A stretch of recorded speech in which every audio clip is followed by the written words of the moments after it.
আজকে আমি আইসিএসসি বোর্ডের ক্লাস 12-এর স্বাধীনতা তুমি কবিতার পার্ট 2 নিয়ে এসেছি।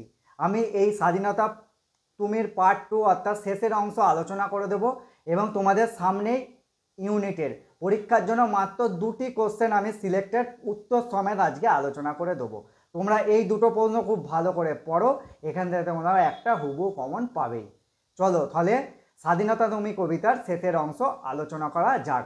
এবং আমার এই চ্যানেলে প্রতিনিয়ত আইসিএসসি বেঙ্গলি সমস্ত ক্লাসের ভিডিও আমি আপলোড করব উত্তর সমেত।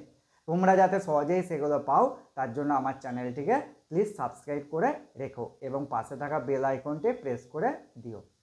আজকে আমি তোমাদের স্বাধীনতা তুমি সেকেন্ড পার্ট এবং সবথেকে যেটা গুরুত্বপূর্ণ সাজেশন নিয়ে এসেছি। আমি মাত্র 2টি প্রশ্ন তোমাদের দেবো। তোমাদের 2 তারিখে ইউনিট টেস্ট পরীক্ষা, সেখান থেকে তোমরা একটা হুবহু কমন পেয়ে যাবে। তাহলে আগের ভিডিওতে বলেছিলাম কবি স্বাধীনতা শব্দটি এখানে বৃহত্তর অর্থে ব্যবহার করেছে, মানে সর্বক্ষেত্রেই যে স্বাধীনতা সেই উদাহরণগুলো তুলে ধরেছে।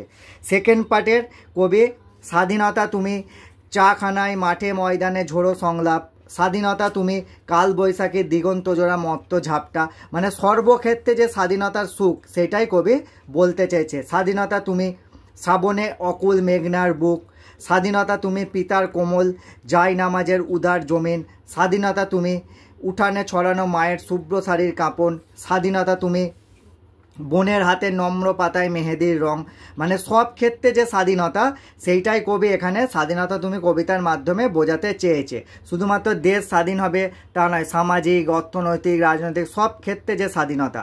স্বাধীনতা তুমি বন্ধুর হাতে তারার মতন জল জলে এক রাঙা পোস্টার, স্বাধীনতা তুমি গৃহিণীর ঘন খোলা কালো চুল, হাওয়ায় হাওয়ায় বুনো উদ্দাম, স্বাধীনতা তুমি খোকার গায়ে রঙিন কুত্তা,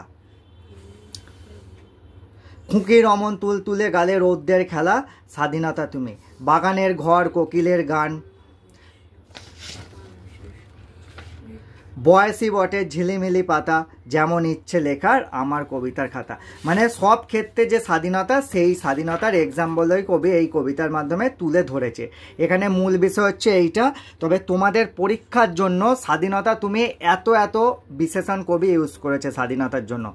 যে 2টো কোশ্চেন আমি দেবো সেই 2টো কোশ্চেন তোমরা সেকেন্ড ইউনিট টেস্টের জন্য চোখ বুঝে পড়ে যাও, একদম সেখান থেকে তোমরা হুবহু একটা কোশ্চেন কমন পাবে। চলো তাহলে দেখে নেওয়া যাক সেই 2টো কোশ্চেন।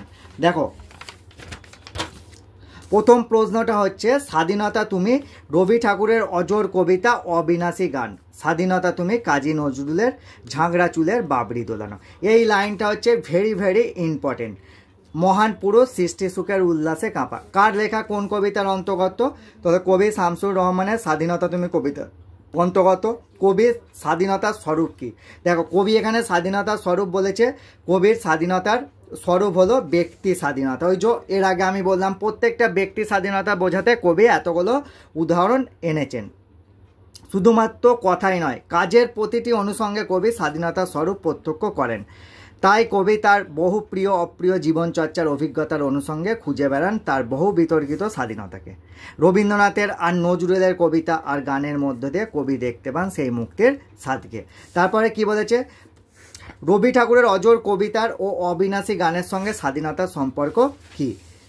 রবি ঠাকুরের কবিতা অজর, তার কোনো ক্ষয় নেই, তার কবিতা অমর অক্ষয়, তার গান অবিনাশী, জীবনের এমন কোনো ক্ষণ নেই যা নিয়ে রবি ঠাকুর কবিতা বা গান লেখেননি। জীবনের প্রতিটি স্তরে তাই তার কবিতা ও গানের অবাধ বিচরণ। স্বাধীনতা হবে তেমনি যার সর্বক্ষেত্রে অবাধ বিচরণ, কোনো প্রতিবন্ধকতা যার গতি রোধ করতে পারবে না। তারপরে ঘরটা কি বলেছে? কবি নজরুলকে সৃষ্টি শোকের উল্লাসে কাঁপা বলতে কি বোঝানো হয়েছে? দেখো কবি নজরুলের বিদ্রোহী কবি, যেখানেই অন্যায় অবিচার দেখেছেন, অনিয়ম দেখেছেন, সেখানেই বিদ্রোহ করেছেন। তার সৃষ্টি অজর অমর, তার কবিতাও সর্বত্র। সৃষ্টি সুখের উল্লাসে তার কবিতা বাঁধ ভাঙা বন্যার জলের মতো উদ্যম। স্বাধীনতা হবে ঠিক তেমনি। কবি রবীন্দ্রনাথ আর কাজী নজরুলের কবিতা গানের মধ্যে পান স্বাধীনতার স্বাদ। স্বাধীনতা হচ্ছে বন্ধনহীন গ্রন্থি, যা কোনো কিছুতেই বাধা পায় না, অবাধ তার সঞ্চরণ সর্বক্ষেত্রে। তাই কবির মতে স্বাধীনতা শুধুমাত্র বিদেশি শাসন থেকে মুক্তির দ্যোতক নয়, স্বাধীনতা হলো দেখো মনের মুক্তি, মনের স্বাধীনতা, মানে মানুষের অবাধ স্বাধীনতা। তাই কবি স্বাধীনতা শব্দটি অর্থের বহুলতা ব্যাপকতার অর্থে গ্রহণ করেছেন এবং রচনা করেছেন নানা সাজুজ্যহীন স্বাধীনতার এক অমোঘ বোধমালা। দেখো তাহলে এইটা তোমরা খুব ইম্পর্টেন্ট লাইন। স্বাধীনতা তুমি রবি ঠাকুরের অজর কবিতা, অবিনাশী গান। স্বাধীনতা তুমি কাজী নজরুলের ঝাঁকড়া চুলের বাবরি দোলানো মহান পুরুষ, সৃষ্টি সুখের উল্লাসে কাঁপা। এইটা থেকে পরীক্ষায় আসবেই আসবে। আর একটা কোশ্চেনের লাইন দেখে যাও, স্বাধীনতা তুমি শহীদ মিনারে অমর 21শে ফেব্রুয়ারির উজ্জ্বল সভা। স্বাধীনতা তুমি ফসলের মাঠে কৃষকের হাসি। স্বাধীনতা তুমি পতাকা শোভিত স্লোগান মুখর ঝাঁঝালো মিছিল। ব্যাস, এই দুটো পরীক্ষার জন্য ইউনিট টেস্ট পরশু দিন 2 তারিখে তোমরা ভালো করে দেখে যাও। এই দুটো থেকে তোমরা কমন পাবেই পাবে। কার লেখা কোন কবিতার অন্তর্গত? উদ্ধৃত অংশটি কবি শামসুর রহমানের স্বাধীনতা তুমি কবিতার অন্তর্গত। 2 নম্বর কি, শহীদ মিনারে অমর 21শে ফেব্রুয়ারি উজ্জ্বল সভা বলতে কি বোঝানো হয়েছে? কবি স্বাধীনতা শব্দটি অর্থের বহুলতায় ব্যাপকভাবে গ্রহণ করেছেন এবং তৈরি করেছেন নানা সাজুজ্যহীন স্বাধীনতার বোধমালা। তার চোখের স্বাধীনতার অর্থ 1951 খ্রিস্টাব্দে 21শে ফেব্রুয়ারি বাংলাদেশে ভাষা আন্দোলন, মানুষের স্বতঃস্ফূর্ত যোগদান। তাতে বিদেশি ভাষা শহীদের অমর স্মৃতি স্মরণ করা মিছিলের ঝাঁঝালো জনতা স্লোগানের মধ্যে কবি স্বাধীনতার স্বাদ পেয়েছেন। গয়েরটা কি দিয়েছে দেখো, ফসলের মাঠে কৃষকের হাসি বলতে কি বোঝো? দেখো, বাংলাদেশ কৃষিপ্রধান দেশ, এদেশের পেলব কোমল মাটি চাষির দৌলতে ফসলে ভরে ওঠে, সোনালি ধানে ভরে যায় মাঠ। কৃষক সেই মাঠ ভরা ফসলের মধ্যে দেখতে পায় অবাধ স্বাধীনতা ও শান্তির আশ্বাস। তাই স্বাধীনতার অর্থ ফসলের মাঠে কৃষকের হাসির মতো মুক্ত ও অবাধ। আর লাস্টটা কি বলেছে? পতাকা শোভিত স্লোগান মুখর ঝাঁঝালো মিছিল বলতেই বা কি বোঝো? দেখো, স্বাধীনতা হচ্ছে স্বয়ের স্বাধীন অধীনতা, তার স্বাদ পাওয়া যায় পতাকা শোভিত স্লোগান মুখর ঝাঁঝালো মিছিলে। সেই মিছিল যেমন দুর্বার, তেমনি স্বাধীনতাও তেমনি মনের গোপন গভীর থেকে শত উচ্চারিত মিছিলের বাণী যেমন অবাধ, যেমন ভয়হীন স্বাধীনতা ঠিক তেমনি। তাহলে দেখো, এই দুটো তোমরা ইউনিট টেস্টের জন্য দেখে যাও। এই দুটো থেকেই তোমার একটা পাবে পরীক্ষায়।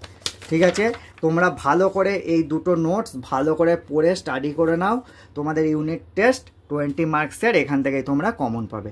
আশা করি তোমাদের সবাইকার পরীক্ষা খুব ভালো হবে। Best of luck.